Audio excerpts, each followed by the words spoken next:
Secretary of Health and Human Services Alex Azar held a meeting Monday with 3 scientists who advocate herd immunity as a means of controlling the coronavirus pandemic, Politico reports.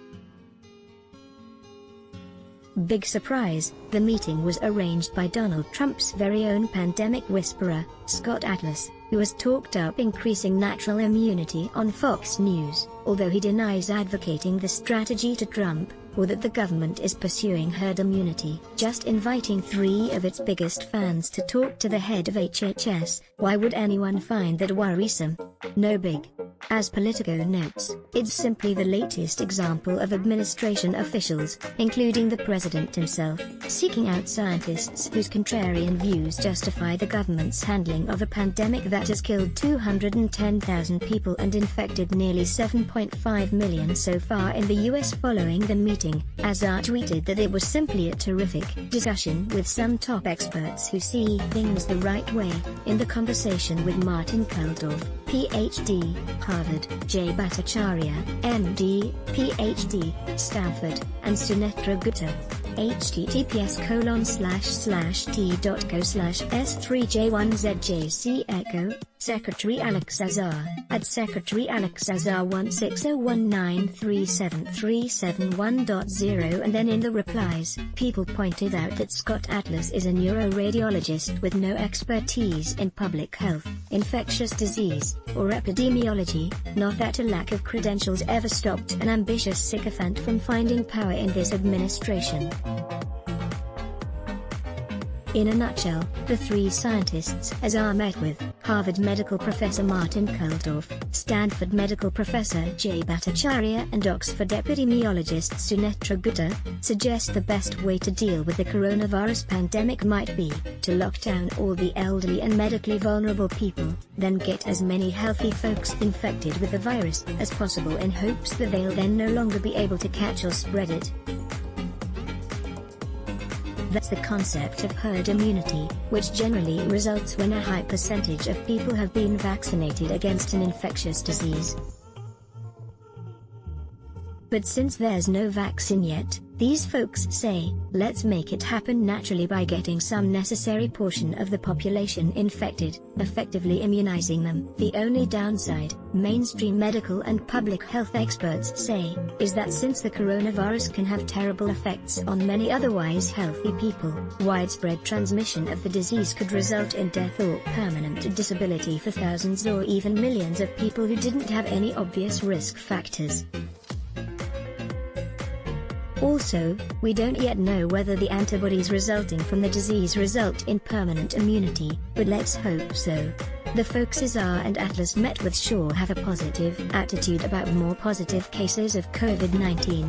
On Laura Ingraham's Fox News program, Gupta predicted 3 months, maybe 6 is sufficient time for enough immunity to accumulate, that the vulnerable could resume normal lives, depending on the breaks, and then Nana and people can come out of the mine shaft, probably,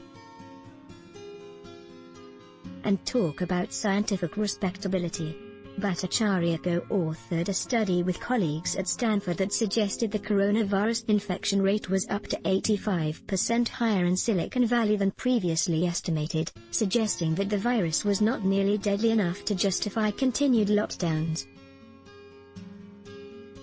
Except, oops, it wasn't peer-reviewed, and other researchers pointed out huge problems with the methodology, and when Bhattacharya et al.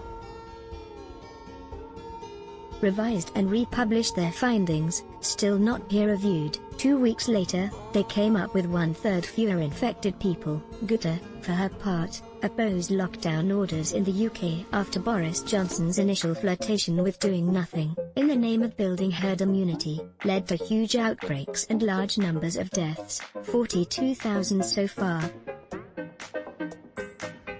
In March, she and her colleagues argued that the death rate or the likelihood of dying from infection was very low. She also told Ingraham we shouldn't bother testing healthy populations for outbreaks, since almost everyone will probably be fine.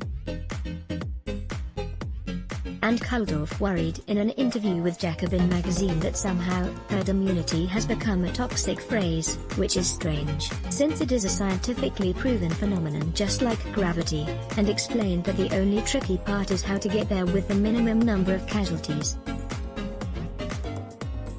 We do not know what % immunity to the coronavirus is needed to achieve herd immunity, but we do know that if there are many older people in the group that is infected, there will be many deaths.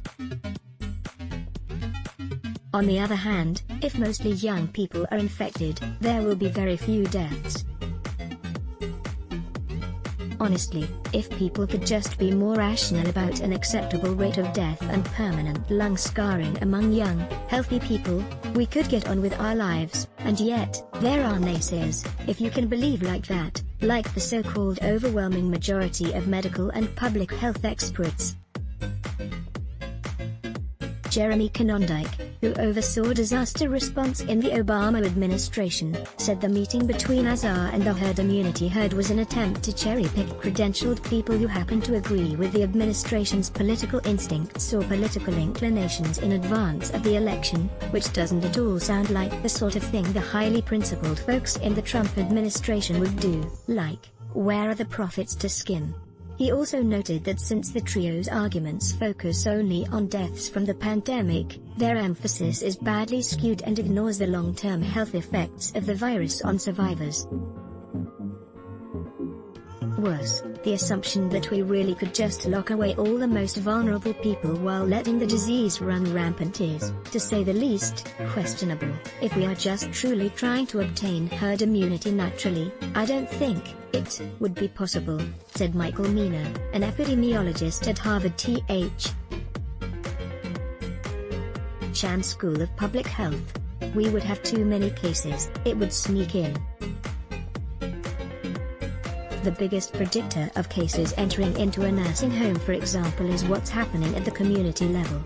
Emphasis added. For instance, how tightly would we have to lock down an obese 74-year-old man with heart issues and a propensity to ignore medical advice? Happily, Azar insists the administration is so totally not pursuing herd immunity, no matter how many herd immunity fans start running things, mostly because they're not going to call it that. In congressional testimony, Azar explained, herd immunity is not the strategy of the US government with regard to coronavirus.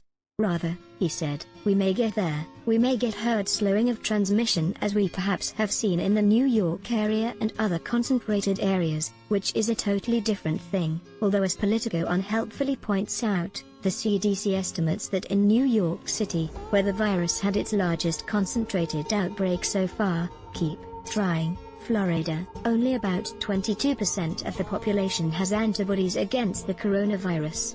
In general, herd immunity is believed to result when at least 60 to 70% of a population has antibodies, and that level is usually achievable only through vaccination. As public health expert William Feige reminded CDC Director Robert Redfield, smallpox was only eradicated in India after the government was persuaded to abandon its strategy of pursuing natural herd immunity. So it sure is a relief the administration isn't trying to make us all sick with a virus that could leave us with permanent health effects, particularly as they pursue a strategy of eliminating Obamacare's protections for people with pre-existing conditions. It sure would be cynical to think they might be trying to boost insurance company profits by making a huge chunk of the population ineligible for coverage. That's just crazy talk, isn't it? Politico, Earwonket is supported entirely by reader donations. If you can afford to give, please help us keep you up to date on the latest science fuckery and dick jokes. Do your Amazon shopping through this link, because reasons. Let's block ads. Why? Show your love for him. Click the link in description. Thanks for watching.